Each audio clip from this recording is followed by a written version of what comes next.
Personal life కోసం మాట్లాడుతూ మణికంఠ చాలా అంటే చాలా ఎమోషనల్ అవుతూ వచ్చేస్తాడు. ఇక నామినేషన్ ప్రాసెస్ పూర్తయిపోయిన తర్వాత కూడా మణికంఠ ఇంకా బిగ్ బాస్ నుండి ఇప్పుడే వెళ్ళిపోతున్నాను అన్నట్లుగా తెగ బాధపడిపోతూ ఉంటే ఆఖరికి బిగ్ బాస్ తనని ఓదార్చేందుకు కన్ఫ్యూషన్ రూమ్కి పిలవడం జరిగింది.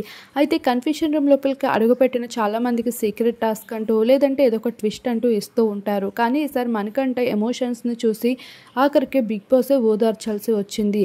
ఇక హౌస్ లోపల నుండి కన్ఫ్యూషన్ రూమ్లోకి వెళ్ళిన మణికంఠ చాలా అంటే చాలా ఏడుస్తూ వచ్చేసాడు. ఇక ఆ సమయానికే బిగ్ బాసే ఓదార్చాల్సి వచ్చింది.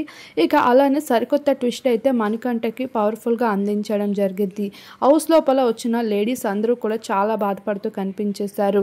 ఈసారి బిగ్ బాస్ ఎయిట్ అనేది మణికంఠతో చాలా స్ట్రాంగ్గా ఎమోషనల్గా అయితే స్టార్ట్ అయిందని చెప్పుకోవచ్చు. అయితే ఇక్కడ మరి అందరూ కూడా చాలా స్ట్రాంగ్ కంటెస్టెంట్స్గానే కనిపిస్తూ ఉన్నారు. కానీ రాబోయే రోజుల్లో ఎవరు నెగిటివ్ అవుతారో అనేది కూడా చూడాల్సి ఉంది. మణికంఠపై మీ అభిప్రాయం ఏంటో కామెంట్ చేయండి.